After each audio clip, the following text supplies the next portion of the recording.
It's the knockout. The time has finally come to shut them down and show them that we're number one. I'm A. Gorg, and despite all my reminiscing, it may surprise you to know that I do enjoy a good current event or two. And I figured there's no better time to fast forward to the present day than right before everyone's favorite night of the year. In anticipation of the 11th Oscar special live from Amatocon, I thought I'd give my quick-ish thoughts, because I'm on a real time crunch here, on this newest season of On Cinema. And to wrap it up, discuss the threads leading into Amatocon and why I believe it has the potential to be the craziest special yet. There will be spoilers for On Cinema Season 14, so go watch it on the High Network if you haven't seen it yet. So let's get right into it. Is Season 14 any good? Have they still got it? Yes. Is it the funniest season ever? Well, I'd think back to something like Lucky Season 7 for something that would be the more consistently hilarious, laugh-out-loud kind of season. But the more I sit with Season 14, the more impressed I am by it. Only partially because, yes, Season 14 is really funny. This is On Cinema after all, and goddammit, the classics just still work. For me, anyway. Mean Girls, starring Angelino Angourie Rice, Aluyu Ali, and Anakina Vandanupu. From the comic mind of Tina Fey. All the hits are here. Right away at the very beginning of the season, Tim pretending not to know Gregg's name for the 1,000th time somehow still makes me laugh. Let me just welcome to the show Gregg Turkington. Gregg reviewing the Bob Marley biopic from a very anti-music position was just such a great example of one of his classic biased reviews. If I go see the Thomas Edison biopic, I don't want to hear a bunch of songs, and that's how I felt about this. But excitingly, this season does not lean heavily on these established running jokes. It's one of the most jam-packed seasons I can think of. There's seriously so much going on here. I'm trying to do way too much. The ridiculous Pet Boys a Baboon story saga in which Tim is again abusing Mark, and Gregg is likely being scammed out of $25,000 on useless collectibles from obscure movies. Tim writing a ridiculous book that of course has misspellings on the cover. Mark trying to get people to hire him to do W.C. Fields impressions at kids' birthday parties. I'm really happy about it. A new iteration of Dakar with teen heartthrob Corwin Allard replacing Tim, and LaRue's investigation into how Tim can make sure Axiom and Manuel are deported back to Italy without their amps. Joe once again being propped up in a position in which he has no qualifications to speak of. Gregg's woefully misguided idea for a VFA junior film expert camp that I can only imagine will pay off in some disastrous way. A new business selling Argentinian water. The Argentinian water is different, and this is the good stuff. There are strange downward spirals looming, like T's clear mental illness and his struggles with DRCS, a fake disease leading him to becoming nocturnal, sleeping on the roof during the day and shitting himself while watching the Haunted Mansion movie. Over the summer watching Little Mermaid or something like that, I'm telling you, it was the most horrifying experience of my life. I felt as if I was drowning. And finally, darker, more dramatic stuff like the relitigation of the Electric Sun case, the return of Tim's ex-wife, and the biggest twist of the season in the mystery surrounding the fatal shooting of his stepson, Matt Newman. And that's only the beginning. Gregg having a pseudo-love interest in Kylie Amato is something I certainly never thought I'd see on this show. And it leads to some of the most impressively cringy moments in its history. Kylie, what happened last week? Because I went to the theater at the time and date that we had agreed on for the Harry Potter movie, and I could not find you in the lobby or in the theater at all. But it plays so perfectly into Gregg's character because despite being a profoundly pathetic person that has evidently been asexual in nature, he's overflowing with confidence. And this is likely the first time a woman has ever given him a movie-related gift, which despite being a DVD, in his world is probably the ultimate mating call. The artwork is unique on this, so I'm probably going to cut it out of the box and frame it or something like that. Okay. My absolute favorite part about it is when Gregg gives Kylie a box of Harry Potter VHS tapes, you may notice that the box he packaged them in is a catheter box, presumably left over from when he was taking care of Mark when he was in a coma. It's a great example of how the littlest details can elevate this thing, and it's something that I only noticed on my third watch through of the season. Don't judge me.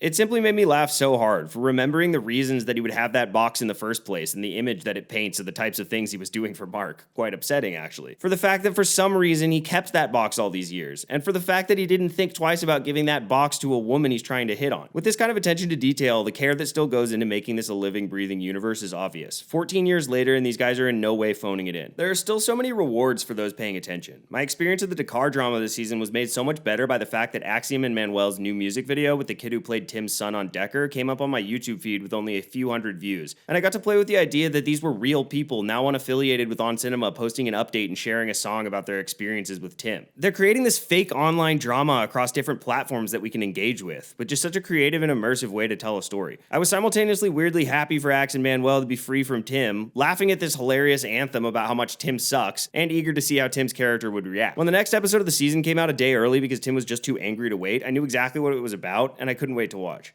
On the note of the sneaky release of this video from a new Dakar YouTube channel and the Dakar Anthology's release on Spotify and Apple Music, On Cinema has to rank as one of, if not the most creative usage of different mediums while making fun of all of them. From these characters' presence on social media, to a theatrical documentary, to the hilarious VR episodes, from probably my overall favorite season of On Cinema, to the meta of the High Network itself and so much more. They're always finding innovative ways to make use of this kind of stuff in character. Look at the marketing for Amatocon. Besides the trailers played as ads on the episodes and the stupid but very funny joke regarding the name of the URL. We had a big issue with the website. It was amatocom.com.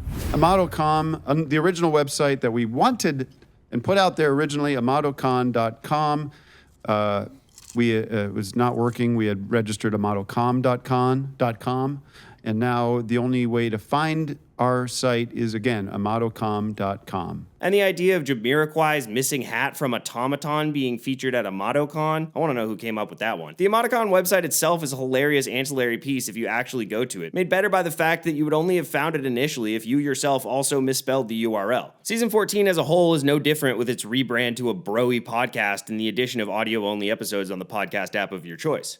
At first, when I saw the generic and douchey title sequence, I thought it was funny, especially as Tim right off the bat says that we're not just going to be talking about movies, obviously aimed at Gregg. We're not just going to be talking about movies either. But honestly, I was a bit wary of. The idea of On Cinema becoming a parody of Rogan or something didn't do much for me. I think Tim's actual Joe Rogan parody from Office Hours was brilliantly done and incredibly funny. And On Cinema is too nuanced and immersive to be reduced to Tim taking shots at people that he doesn't like. A lot of it is woke, like all the other movies seem to be these days. But I quickly found out this isn't that. As always, there's little moments here and there that the format change allows for. Like, because they all have SM7Bs in front of their faces, like with every podcast, we get a joke that I couldn't believe they hadn't done yet, with Gregg chewing popcorn too loudly into the microphone and Tim getting pissed. Stop the fucking chewing in the bag.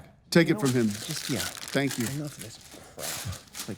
It's a small thing, but an example of how a change like this can unlock little jokes that weren't possible before. Or bigger stuff, like how the new philosophy behind the show's production causes rifts between the characters. The obvious example of this would be Gregg's running feud with Tim and newcomer Joey Patron Patrocelli Fucking tequila guy. over Joey's pre-recorded movie reviews, and his rejection of the 5 bags of popcorn rating system in favor of a 4-star rating system that would then need to be converted on the popcorn scale. We're on a popcorn system, so you need to then convert it. So we have to waste time on the show converting it. 1.5 stars is We don't have to do that. 2.15 bags of popcorn. Thank you very much. If Let's you just turn give the things- popcorn rating, then we don't have to I spend have to time move on. converting. I have to move on.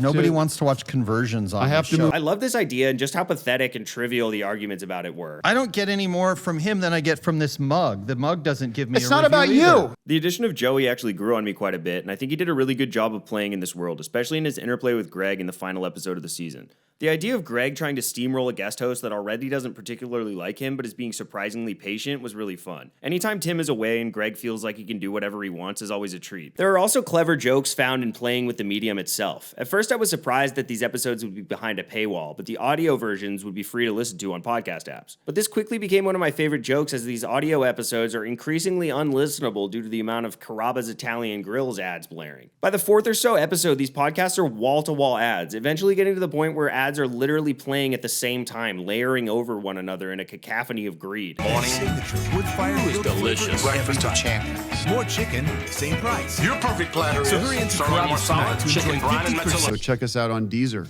It's a fun way to skewer the state of podcast that feels fitting in the world as a lot of this does. Like, it makes sense that after his public embarrassment in the last Oscar special, Tim would compensate with a new persona like this. He's always been a chameleon of sorts, and I think his new persona is crafted to fit in with the Amato world. To be more like the members of the Amato circle, like to be more like Joey P, and to gain the approval of the father that he always wanted. The idea that he's literally going by T Amato now was an inevitable transformation and a great joke that shows how deep in this persona he really is. Not only taking the last name of his adopted father, but the naming convention as well. Speaking of T's adopted father, I want to talk about what really shines here. Why I find On Cinema Season 14 to be so unique and engaging, and why it's been growing on me rather quickly. And these elements are why I'm even more excited than usual to see what they do with the 11th Oscar special. Firstly, on the note of changing formats, the Oscar special doesn't seem to be an Oscar special at all, but a keynote address on the last day of a 3-day business convention in Rialto, California with limited Oscar coverage from Gregg Turkington. March 8th, 9th, and 10th out there in Rialto, California. 10th is Oscar night. That's when the Oscars are. So that's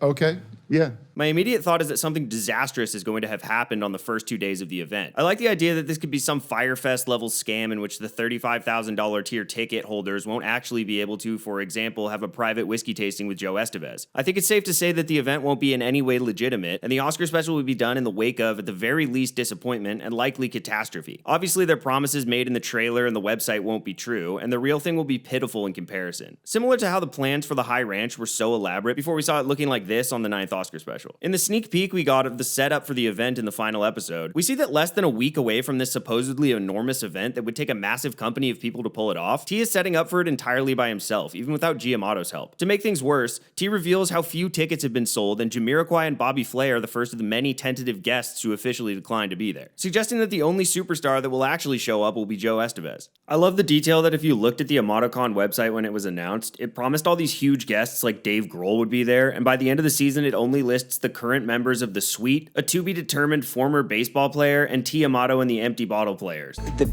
biggest names in business, entertainment, and education. Any way they take it, these creative and different Oscar specials have been really great historically. For example, the 6th, in which T was squeezed out for a new host and interrupted mid-show to hold the studio hostage. It seems like this one will be really different and experimental, which makes it a really exciting one to anticipate. But I'm especially excited because of how well season 14 set it up for great potential. One thing I'm really looking forward to is the aftermath of T calling out Dakar to basically have a battle of the bands versus his new group, Tim Heidecker and the Empty Bottle Players, which is the most perfect name I can think of for what he would call his new band when Empty Bottle is really his only claim to fame with Dakar, and a song that he didn't actually even write. Who knows if Axe and Manuel and Corwin the Coward will even show up? Why would they? But if they did, I think we're in for something amazing. This year, I feel like they're priming so many jokes and crazy moments that I can start to imagine how they might pay off and how it will inevitably go off the rails. More and more in recent years, the Oscar special has almost served as a kind of season finale to the main show, where all the biggest plot points come to a head. The Oscar special at the end of season 13 was a doozy, paying off the van crash and the Giamotto stuff in a big way and bringing Tim to one of his lowest points. It reduced him to a crying little boy in need of a father figure that he's been missing his entire life.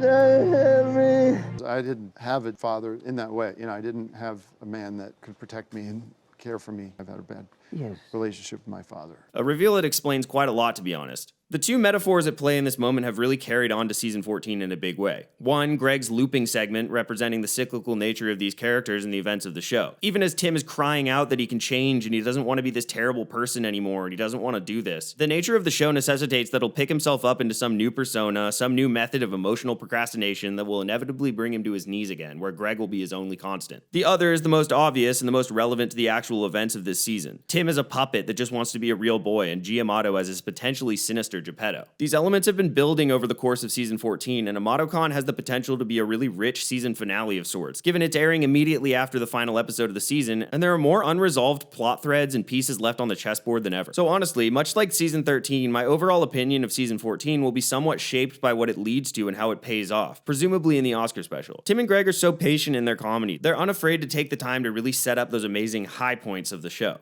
It feels like that's what they're doing here. And on that understanding, I have to say I'm really amazed with what they've done with season 14. Because after all of these years, everything that's happened on the show, they're still finding ways to deepen this universe and make it even more complex and rich. What they've done here is crafted an oddly compelling mystery. Watching previous seasons of On Cinema, the question in my mind has largely been, where is this all heading? What's going to happen? In this season, I found myself more presently asking the question, what's actually going on here? How do these people connect? Who are they really? What do they know that we don't? What are they up to? I found myself trying to piece together clues to mysterious events that may have already taken place.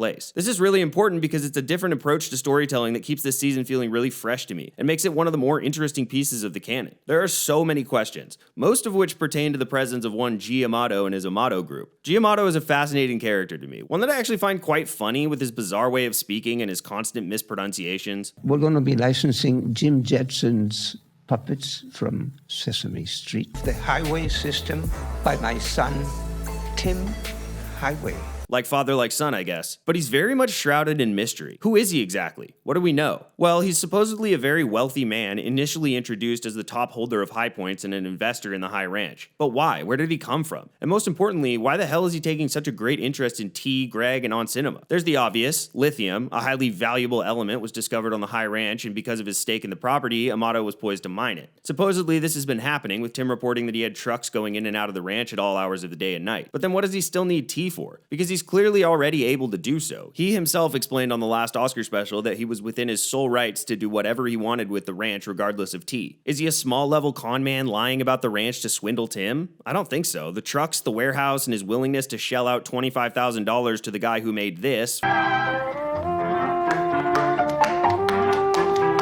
for an idiotic Pep Boys baboon movie would suggest that he's legitimately wealthy. So is he just a nice guy who happened to luck out in business with Tim and wants to repay the favor by taking an intense interest in his life and becoming his father? I suppose it's possible. He doesn't always placate Tim, telling him that he was irresponsible in pulling the funding for the movie, which doesn't seem to line up with the idea that he's just keeping Tim busy at all costs in the pursuit of some greater scheme. But I have to imagine something more sinister is going on here. Maybe, in continuing with the metaphor set up in the 10th Oscar special, Amato is some kind of sinister Geppetto figure, pulling T's strings from behind the scenes. At the least, he's certainly not a good influence, fully enabling T's delusions about his DRCS as he enabled his near-suicidal addiction to sewer water last season. Because what's in this water is changing me in a very fundamental way. Of course, I'm going to be leaving some for you, yeah. He certainly seems evil at times, like when he bizarrely says this at the end of the Amatocon ad. I believe in the power of mercy.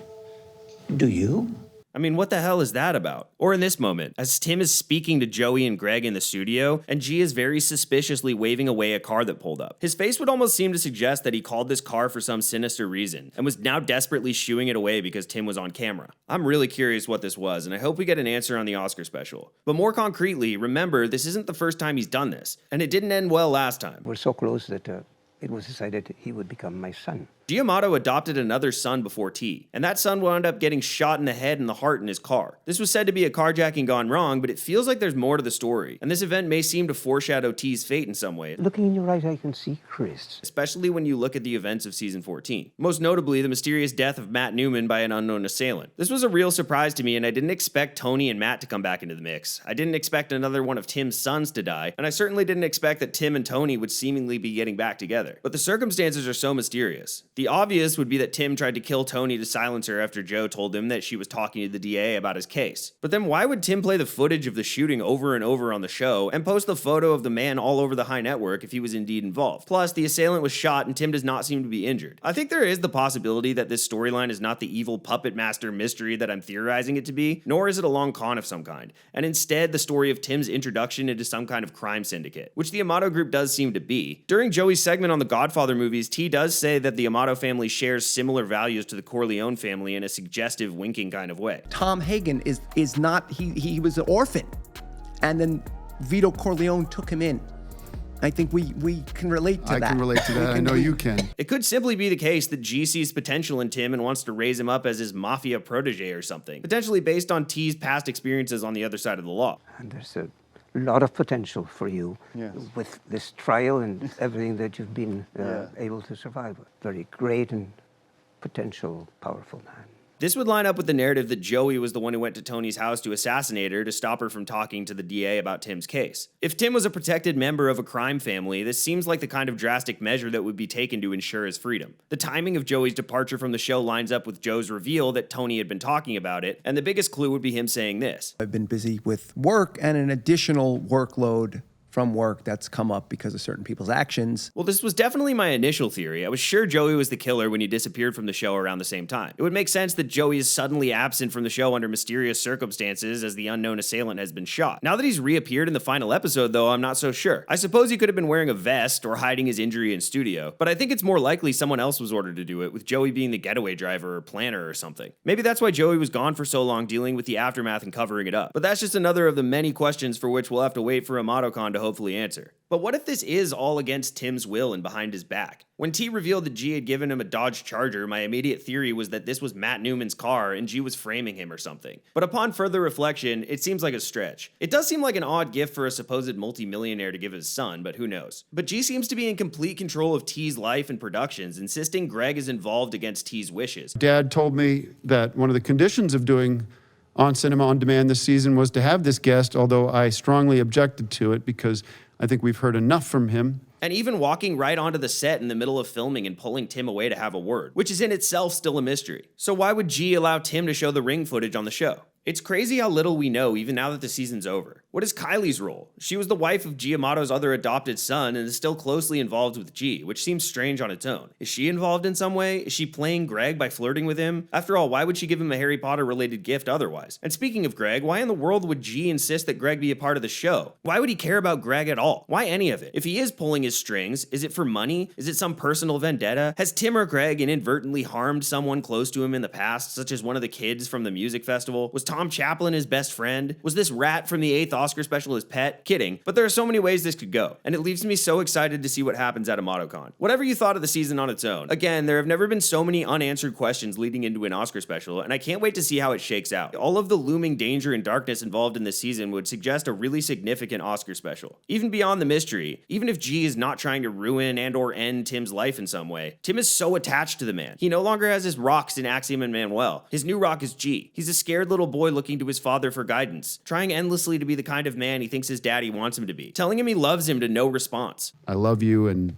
I know you love me too, so. So the aftermath of some kind of reveal of G's true intentions could send him into the lowest depths he's ever reached. It really feels like things are coming to a crescendo here, and I can only hope that the events of Amatocon would serve as a season finale and not a series finale. Whichever way it shakes out, we're poised for a very dramatic and potentially very deep Oscar special, and I, for one, certainly have the fever. See you at Amatocon.